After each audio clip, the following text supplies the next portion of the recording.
I think it's about time that we do a studio tour. Let's do it. There's something sacred about a creative space. It's more than just a desk, a camera, or a laptop.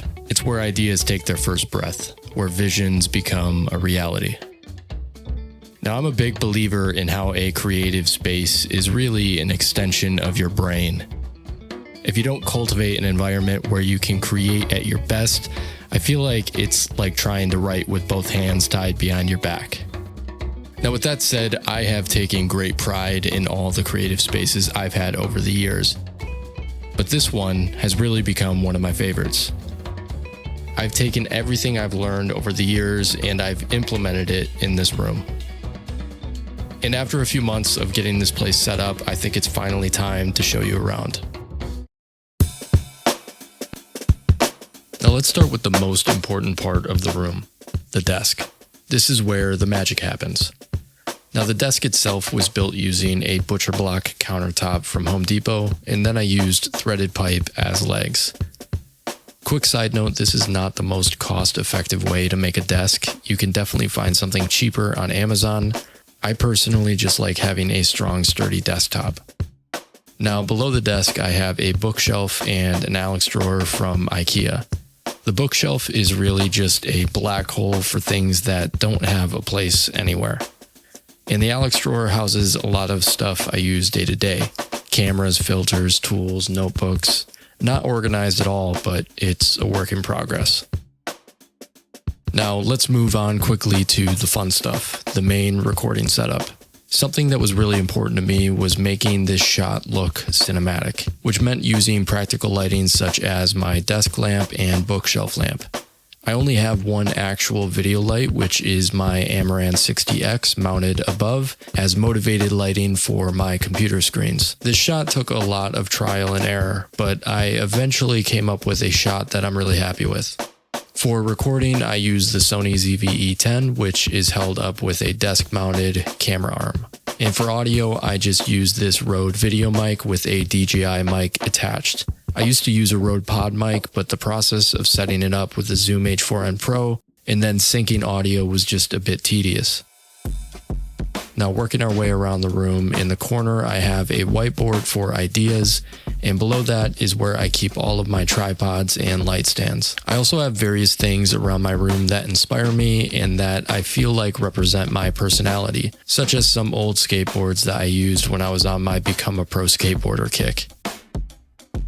Now moving on to the bookshelf. This is really just for looks. I have some lenses that I don't really use anymore, some film cameras that I think are cool. This whole bookshelf is just memories for me for the most part, which I think is crucial for a creative space. And now for my favorite part of the studio, the workbench. This has grown over time. I've always wanted a place where I can work on cameras, pack gear, charge batteries, and film videos. A place that would be separate from the main setup.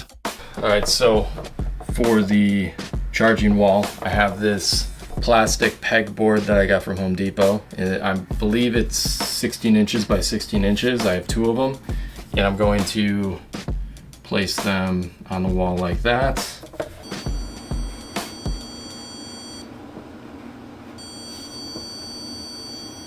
I wanted to be able to remove chargers, so I used Velcro to attach them to the pegboard.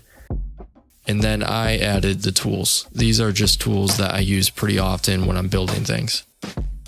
Now the top-down rig was an afterthought. I built the whole bench and I was using a different method for top-down shots that was honestly just really annoying, so I came up with this frame using black iron pipe.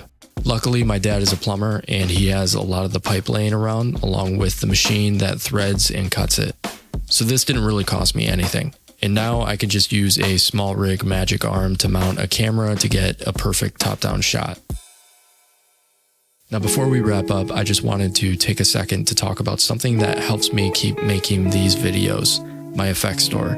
This video was edited using my new analog film pack, which includes homemade overlays that are super easy to use. If you want to add a unique vintage feel to your videos, check it out. And if you're not looking to buy anything, that's totally fine. I also have free effects available for download. Either way, supporting the store is a great way to help me keep creating content like this, and I truly appreciate it. Now back to the video. To close this out, I just wanted to emphasize how important it is to create a space fit for you. Fill your space with art, music, even lighting. No one likes working in an environment that feels like a corporate office. And finally, create a space that makes creating as seamless as possible. A common theme you've probably noticed in my studio is the lack of tripods and light stands cluttering the space.